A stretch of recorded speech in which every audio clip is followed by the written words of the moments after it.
Hello, team, and welcome to another ATP Geopolitics video with myself, Jonathan M.S. Pierce. This is Ukraine War Frontline update for the 20th of July, 2023. I'm slightly compromised in terms of where I am. I'm at my parents' house at the moment. My electricity has gone in my own house on purpose. There's an electrician doing some work, and I haven't had time to really check as many different sources concerning my map today as I would like to, as I normally do. But it should be pretty much what we're finding out from the front line. It's just there isn't a lot of information coming out, to be perfectly honest. I think I have some intuitions that things are happening along the southern front line, maybe Zaporizhia Oblast and Donetsk Oblast in the south. But seems to be maybe operational security, or the Ukrainians are just not as forthcoming in sending their troops into these battles and massive amounts of mechanized equipment, and it's just standing off and doing a lot more distance fighting.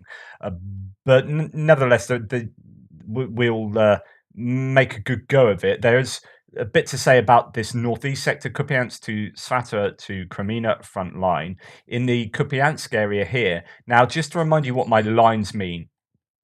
All the lines are Russian defensive lines. So this is where the Russians are consolidated behind, right? And then you'll have several kilometers in front of that of gray zone, and then the Ukrainians will be having their own consolidated territory and controlled territory somewhere, usually to the west or to the north of these lines. So the red line is Syriac maps, the pro-Russian mapper. Now, they haven't mapped for about 4 days now.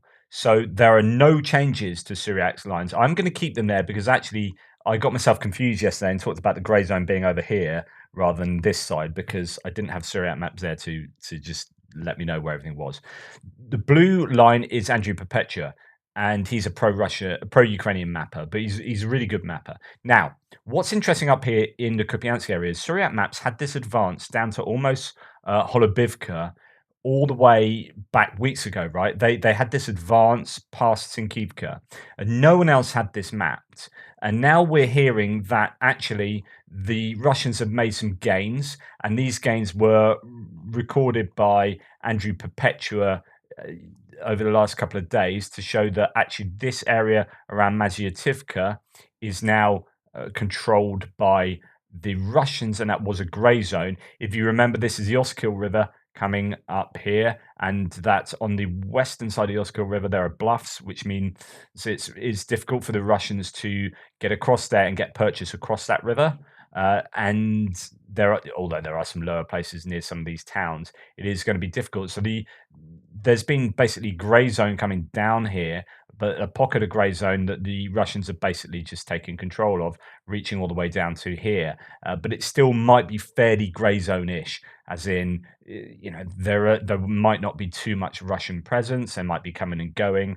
But this area here, I think, is ostensibly incorrect. Syriac Maps has this wrong, and we've been thinking they've been wrong for some time. People like Defmon and Andrew Perpetua just been saying, no, that's not right. Now, the Russian MOD have claimed that the Russian units advanced more than a kilometer in depth and 2 kilometers in width in the Kupiansk direction and captured the Movchanove railway station near Liman Pershis. In other words, they have advanced so that they have captured that railway station.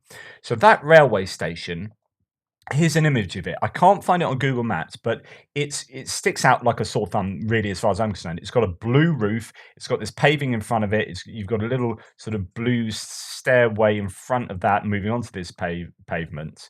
And I'm fairly sure that this railway station, so the railway goes up here. This is the railway. It goes all the way up here. And if we go to this line, that white line, remember, is the line of the deep state mapper, the pro-Ukrainian mapper from the 30th of May, so just before the counteroffensive. So you can see that this area, as according to deep state to Andrew Perpetua, is what has been gained. There's been talk about a kilometer advanced, 2 kilometers wide. So this is actually from where this was yesterday, there was a good 2 kilometers worth of advancing. Yeah, so that's about 2 kilometers. So this area from there to there is about a kilometer, and then we have the width of 2 kilometers. Well, if we take it from about there to there, that is sort of 1.5 kilometers going on to kind of 2 kilometers maybe. So that's we're talking about this um, gain for the Russians. Now that railway station with the blue roof is here. And this absolutely has to be it. It can't be any other building.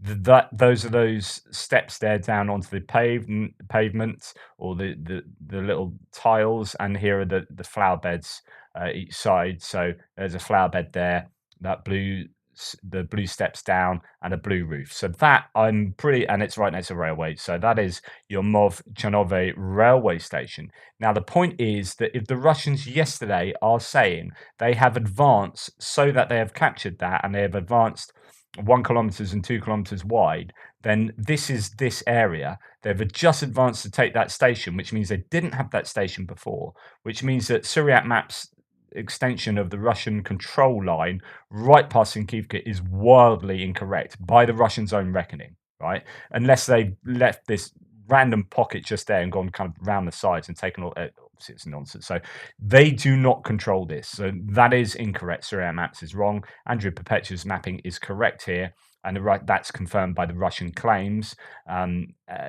Yeah. Other Russian sources claim that Russian forces took control of Movchernove railway station near Leman-Pershi, as well as positions near Mazyativka and Sinkivka. So this is Sinkivka here, Mazyativka up there. That's only a couple of buildings in a forest up there. Much of this forest has been hammered by artillery, so it's not very foresty, sadly, anymore. And Sinkivka is here. Now, there were some Russian claims or some Russian rumors that they were fighting to the south of Sinkivka. Noel reports here says that's basically nonsense. He says near Kupiansk, and that's Kupiansk there, and Liman-Pershi and Sinkivka there. Russians keep pushing from Mazyativka south through the forest strip and towards Sinkivka. Contrary to some Russian sources, there is heavy fighting north and west of Sinkivka, not south. So that is north of Sinkivka, which is towards Liman-Pershi, by these front lines in this grey zone, as you can imagine, and to the west. So there will be fighting here. There isn't Russian control here. Okay, so just to clear that up, I think that makes sense of all that. As far as the rest of this front line goes, there is talk about activity, Kuzmivka and Novoselivska. There's been activity there for the last week around Karmazianivka and just around Novovodyanye there. So if we go to the ISW, American Military Think Tank, they sort of mention these. But Serhiy Haidai, who's a Ukrainian former head, states that Russian forces have repeatedly tried to advance in the Svatovo-Kreminna direction and have constantly attacked Ukrainian positions in Bilohorivka. We'll get to that in a second. And stated that the situation in the Svatovo-Kreminna direction, however, has stabilized. Russian source claim that they've made gains around Karmazianivka, and that there's activity around Torska and Dubrova, and then also that's coming from the other side as well. So both sides are claiming each side is attacking in these sort of places, and it could be that, as if you look at Novovodyanny, where apparently there's activity in Karmazianivka, there's going to be counterattacks to take back the land that they've lost to the west of the Zherebets River, which is another river that comes down here. And the Russians have taken control of a small forest area to the west of the Zherebets. The Ukrainians will be counterattacking. So it'll be attack, counterattack, and then Russians trying to push on. So it is almost certainly true that in many places, both sides will be attacking within a 24-hour period.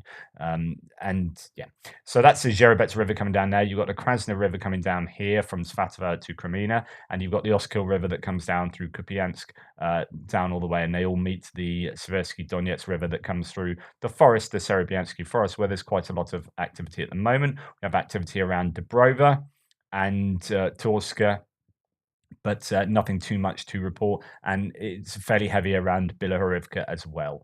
You can see there's some difference in the mapping between the two mappers. As we come down to the other Bilohorivka and onto northern sort of Bakhmut, north of Bakhmut, where we've got Yakovlivka, Krasnopolivka, Rostolivka, and the Ukrainians were making some gains here over the last week. We've not really heard about this area actually for a good 2 to 3 days now. And that's quite surprising. There was talk about the Ukrainians rotating in this area. That could explain why it's gone quiet for the Ukrainians. I there's not even talks about sort of repelled attacks, particularly around there. We are hearing more about activity around Orikovo Vasilivka and Dubovo Vasilivka, these kind of areas here. If we go to the ISW, close that. Well, in fact, let's go and look at some basic claims of the area. So, uh, Colonel General Sursky says Russian forces in Bakhmut are semi-encircled. That Ukraine has created conditions to retake the city, and the Russians are semi-encircled there. At the moment, quote, at the moment, the deployment of Russian troops resembles an arch concentrated in Bakhmut, and they are under semi-encirclement. Well, it's impossible not to take advantage of that. So he seems quite buoyed, quite upbeat about this. You've got a sort of you certainly got a semicircle there, but he's talking about a kind of wider sort of semicircle. It's not quite that, but there are certainly areas that are semi-encircled. You can see that as they advance towards Andriivka down to the south, they're going to start putting this Klishchivka under pressure from multiple flanks. You've got areas like Dubovo Vasilivka, pretty much operationally encircled, but you've got a lot of physical geography to contend with around here, highs and lows. Remember, I talked to you about this area here, which is low. This is, I don't know if you can see.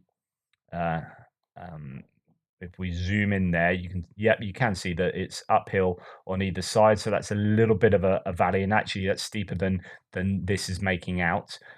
This is apparently quite challenging to walk up. Anyway, that is just an example of the sort of physical geography. It's not just, a 2D flat map where they're just walking from one place to another. There are things to contend with all around here with gullies and hills and whatnot. So, yeah, that's just a little look into that. We have Ukrainian forces taking over the entire high ground and its fortifications south of Bakhmut and have entered parts of Klishchivka village. So this is a really positive view. Klishchivka, remember, sits below these heights, and there are all these fortifications built into those heights. And the claim now is that Ukraine control these heights and possibly, going further to the south as they're moving towards Andriivka there across this high ground here. Now, there were claims that they kind of had this ground 2 or 3 days ago. I think there have been a series of counterattacks on the Russians, a bit of to and fro here, but it could well be that the Ukrainians now have more of a solid control of that area, and that will obviously be really significant going forward. Um, geolocated geolocated footage published on July the 19th indicates that Ukrainian forces advanced west of Andriivka. So this is this footage here, which shows a Ukrainian tank, I think, getting hit by artillery. Um, so this is in this position, and this is also quite an interesting bit of footage because it does show that the Ukrainians are using mechanized equipment in the area in a way that we haven't seen too much of during the whole main campaign assault for Bakhmut. There was so much artillery that actually you just would have lost a lot of equipment to use tanks and IFVs and whatnot. And Wagner preferred to use humans to do the job. So I didn't see an awful lot of it, and now we're seeing much more of it here, particularly from the Ukrainians. So here is a tank that is right on the Russian control area, which would suggest that Andrew Perpetua is probably a little more accurate here, and that the Ukrainians will be pushing through into the Russian controlled territory, and they might even be much further on from there. Now, if you remember, there is in this position here a a fortification. That's an important fortification that the Ukrainians took control of. Syriac map still doesn't have that, but they are about 4 days behind now. And that will help them to push on, to consolidate this area and push on towards Andriivka and possibly start flanking Klishchivka from the south. But the claims are that they are fighting within Klishchivka. How accurate that is, I don't know. But there is quite a bit of footage, again, mechanized equipment being used. 2nd Assault Battalion has cleared the positions of the 72nd Brigade. So these were the Russian assault units or the Russian units that were uh, excoriated by the Wagner, by Prigozhin for running away. So this was in this area when the Ukrainians took these kind of areas relatively quickly initially at the beginning of the counteroffensive, and the Russians kind of ran away from, and there's video footage of them running away, and Wagner were like, "We've just handed over all this area to you, and you guys are just doing a runner," and he was incensed with that, and it was a 72nd. And anyway, they are obviously still operational there, but they're being assaulted by the 2nd Assault Battalion of the Ukrainians, and the operation that's videoed here lasted 12 hours, and as a result, they were pushed back 1,800 meters. So a 12-hour operation to take 1,800 meters is really good for the Ukrainians there, and lots of, by the looks of it, combined arms being used, artillery with mechanized equipment and infantry. So that could that could signify, a lot more territory gained here than we've got evidence of on the maps. 1.8 kilometers. If these maps are accurate, I mean, 1.8 kilometers is pretty significant. That would suggest something like that. Well, that's them knocking on the door. And Driivka, it depends on which angle and where they're going and where you're taking it from. So it could be that actually, almost certainly is that you'll be taking it from somewhere back here in the grey zone, and then moving on 1.8 kilometers. So it's more likely going to be something like that, in terms of the kind of gains that represents. Now, the only other thing to say is Andrew Perpetua. The only change to the mapping I've got over the whole front line from Andrew Perpetua concerns Klishchivka, and also Deep State Map as well has some changes here, showing that the Ukrainians are closer to Klishchivka, that they're right on the heights here, and that they are making those gains. So that was further back here yesterday, going through this forest area, and now the Russian defensive line really is right in the town, and that means that all of these heights, one would assume, either grey area, but I would suggest they're probably under the control of the Ukrainians. Uh, as I keep saying, whether they will fight through Klishchivka or hammer it and the Russians retreat, I don't know. So that's what's going in Bakhmut. Just see if there's anything else in the ISW actually. Russian mill bloggers amplified footage on July the 19th purporting to show Ukrainian forces conducting assaults on Russian trench positions near Jabovo-Vasiliivka with non-Western armored vehicles. Interesting. Now, that could be the case anyway. It doesn't mean they're necessarily dipping into non-Western armored vehicles. So they're using their own armored vehicles. Yes. Sorry, I was getting myself confused. So, yeah, this is good news for the Ukrainians because it means they're not dipping into their pot of counteroffensive stuff, right? They're using existing troops and existing equipment to do the maneuvers they are doing in Bakhmut, and I think that's really significant. Russian mill bloggers claimed on July the 18th and 19th that Ukrainian forces made marginal advances near Klishchivka, and I think both sides are saying that, then it's pretty much that's what's happening. Liberated new positions at dominant heights on the western outskirts of the settlement, and other mill bloggers said that they were unsuccessful offensive operations. Another mill blogger claimed that Ukrainian forces are attempting to re-establish control over recently lost positions on dominant heights near Klishchivka, and I'd agree with that. I'd say they probably did, took some ground, lost a bit of ground, and then now have properly taken it. That's just the nature of these kind of operations. Right, let's leave Bakhmut behind. So that's what's taking place there. Just the last thing to say is Russian forces continue to deploy elite formations and units to support Russian defensive operations around Bakhmut.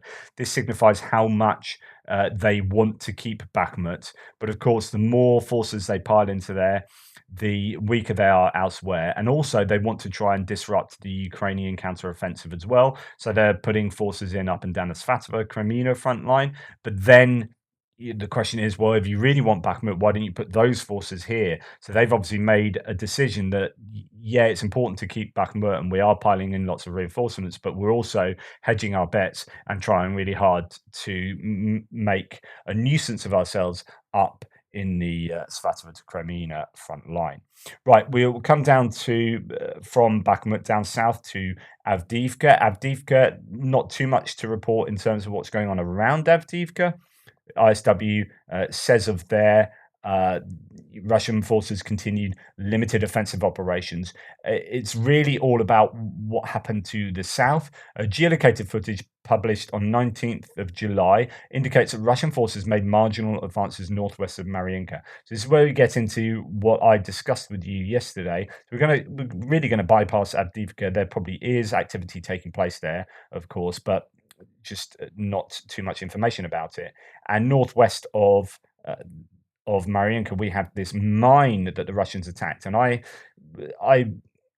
spoke this morning about how there were claims from the Ukrainians that they repelled the attack, the initial attack, repelled from. Those were claims from sources that I use a lot. No reports, many pro-Ukrainian, that was really going along with what the Ukrainian general staff was saying. I was saying they didn't repel them because they were hammering them with uh, artillery, and you're presenting at the same time evidence that the Russians are still in this mine here, because the Ukrainians are shelling them. So they haven't repelled the attack. The attack succeeded, although I argue it was a Pyrrhic victory. There's so much footage of a huge amount of equipment that was lost there. So if we go into looking at this, there's plenty of footage, even more footage from the 79th Air Assault Brigade, who repelled an attack on Krasnohorivka. A lot of Russian losses are visible, and you just go through that and see all those bits of kit interspersed with music. There you go. And that was the mine cleared lane that they were driving up. They lost, I don't know how many pieces of equipment, but it's got to be a good 10 pieces of equipment. And some are saying sort of 60 out of 120 troops in the initial attack.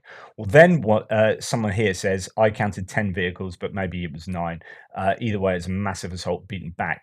It wasn't quite beaten back initially. It has been repelled since, if you call it like an elongated assault. So what happened is, well, the news is out that they have been repelled from there now, after suffering really heavy shelling. And I was expecting exactly this, that the Ukrainians, now that they're there, absolutely hammer it with JDAMs and artillery. It's just like shooting fish in a barrel. Yes, it's a mine, and so it will have a mine shaft that offers protection for the Russian forces there. But you don't want to be hanging out in this place and just being consistently hammered with artillery and ranged munitions. So it appears that they have now retreated from there, which means that, yeah, that is a big, if you're talking about the 24 hours, that is a big failed attack where they have taken it, lost a load of troops in taking it, and have subsequently retreated from there. Now, not only that, but they have also lost, and the footage I showed you yesterday is this footage. I don't know if you remember, I showed you this video several times, and I was trying to show you this footage, but I couldn't find it with the tracks up there. So both of these bits of footage are from Misha Donbass, okay? So that was the going up the mine-cleared lanes, and the problem with that, as I explained earlier, is that you're only driving up one kind of lane, and Ukrainians know where you're going to be driving and can hammer you with artillery, and that's pretty much what happened. Anyway, this footage that was put out by Misha Donbass, who is a Z volunteer fighting, and he was a drone operator. Anyway, he's now been killed in that conflict. So there's lots of talk coming out now that Mikhail Luchin, a Russian soldier, Z volunteer, and author of the Mission Donbass Telegram channel, friend of the late propagandist Vladlen Tatarsky, who the guy that was blown up in St. Petersburg, was killed in the Marinka sector near Krasnohorivka. Mission Donbass Luchin had around 22,000 followers on Telegram. He was taking part in the Battle of Bakhmut as a UAV unit commander. So this was pretty much his footage. Anyway, he's now been taken out by the Ukrainians. So I guess that's quite a big PR win, or at least it will have an effect on the kind of information space, as well as having a military effect. So this Krasnohorivka, I think, is significant because it shows that the Russians are willing to pile in a load of equipment where they think it's worth it. But here's an example of where they thought it was worth it, and in the end, it wasn't worth it. Right? They lost most of that equipment, and they've lost probably most of their troops. And if they have indeed retreated from there, what have they achieved? This people were worried because this was an area that has been, defended since 2014. People talk about, oh yeah, someone was saying yesterday, because I was suggesting that possibly the Ukrainians could try and get through this area around here and come in behind all the trenches and minefields towards Mariupol. And someone was saying, you're nuts if you think they can fight through 2014 land. Well, on the one hand, it's actually not quite through 2014 land if they sort of come down here by Volnovakha. Uh, and on the other hand, here we have the Russians doing exactly that to Ukraine. And in fact, they've done that in a number of places. So it can be done. And indeed, the Ukrainians are saying, well, it all has to eventually be done. The question is, are there as many minefields and trenches around here as there are on the Zaporizhia and Donetsk front lines, southern front lines here? And could this be a way around the back? But yeah, so I think that Krasnohorivka maneuver, that Krasnohorivka attack, being eventually sort of repelled and sent back with their tails between their legs, I think is significant. And it will degrade the Russian offensive capabilities going forward. They've lost a lot of stuff there. And it's given them a bloody nose, and it'll make them think twice about attacking, I guess, any other places in a similar way. Uh, Again, was that worth it? Could those be troops that you could put somewhere else if you really want, if you really want to keep Bakhmut? Should they be up there? But of course, you can't just put all your eggs in one basket. So I guess they do need to try these things. They're doing it up in Svatova area. They're doing it here, except I think they failed big time there, and that is significant. Right, moving on. We'll go. I think that's all we need to say about this. Yeah. Okay. Okay. ISW says Ukrainian group spokesperson Shershen reported that Russian Storm Z, so those are the penal units, assault detachments, conducted unsuccessful offensive operations between Alexandriivka and Marinka. A Russian mill blogger claimed that Russian forces also unsuccessfully attacked Ukrainian strongholds near Adiivka. So it's all very generalized.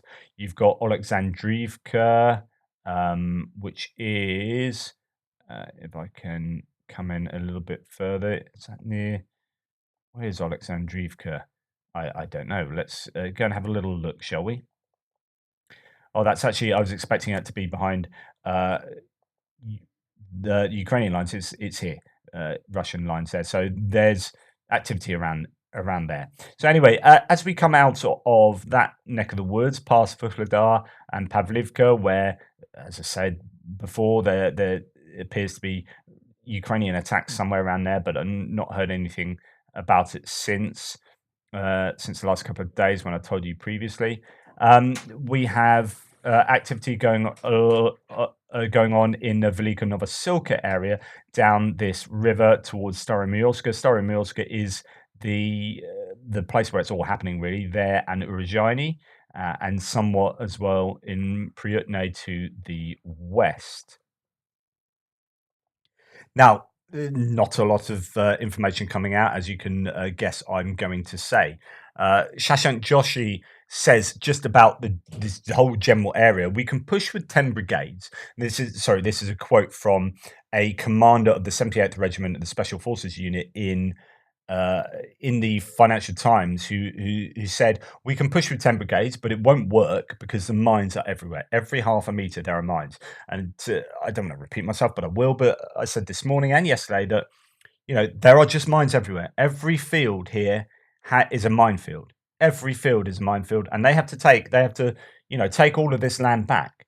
It's just really slow for them to attack across these fields. And here is a commander explicitly saying that. So he goes on to say, Lee said that soldiers could benefit from anti-personnel obstacle breaching systems, a mobile explosive line charge system used to clear mines from a safe distance. These can fit in a backpack and be used and can be carried on foot. I mean, it's just, it is slow going. It's going to be slow going. I don't see any other way of it speeding up unless all air defense systems are taken out and the Ukrainians could freely use, I don't know, A-10 Warthogs or whatever and blitz the whole area with just blanket bombing.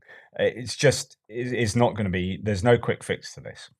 Um, yeah. So that is the reality of what's going on around there. Now, geolocated footage published on the 18th, so this is going back 2 days now, shows that Ukrainian forces advanced north of Staromyorsk.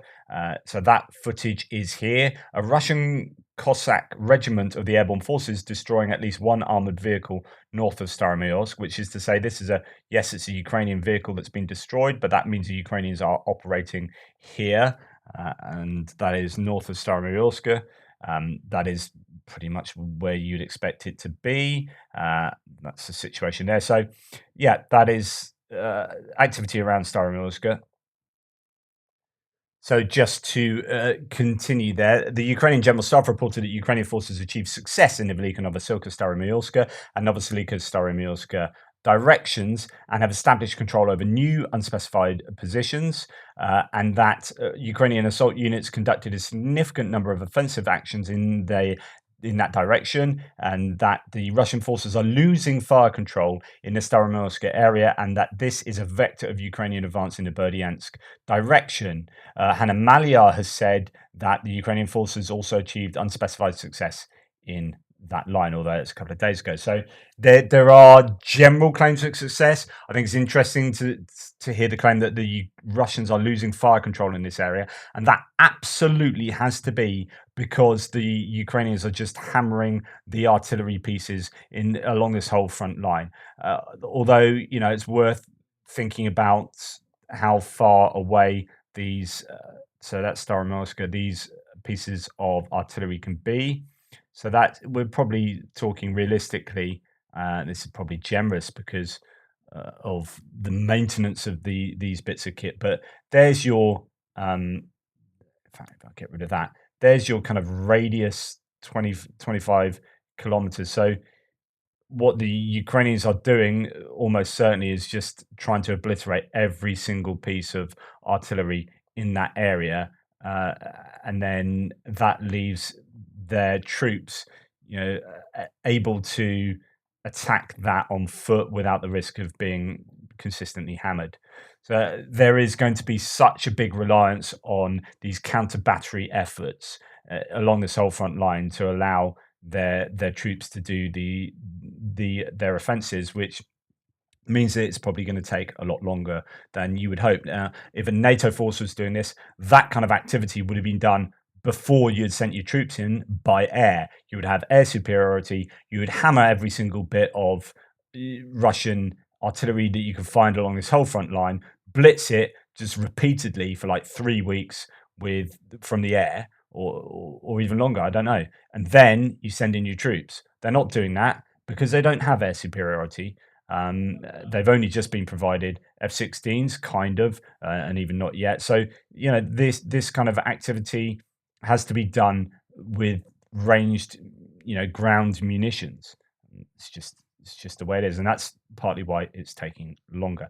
Okay, so that is that kind of area. There is no changes on the map there, but there could well be changes. There could well be advances into the grey area for consolidation of controlled or consolidation of areas, but just within the grey area, so it won't make a change to the Russian defensive lines. And then we go into Zaporizhia, where the situation is pretty similar in terms of don't really have too much information on what's going on there. What do we have in? Yeah, this is no reports in the Vasilivka, which is where we're going towards the Zaporizhia reservoir, Velika Novosilka and Kreminna axes. There are no updates or sectors. More footage emerged from the failed Russian attack on Krasnohorivka. Yep, which is what you're seeing there.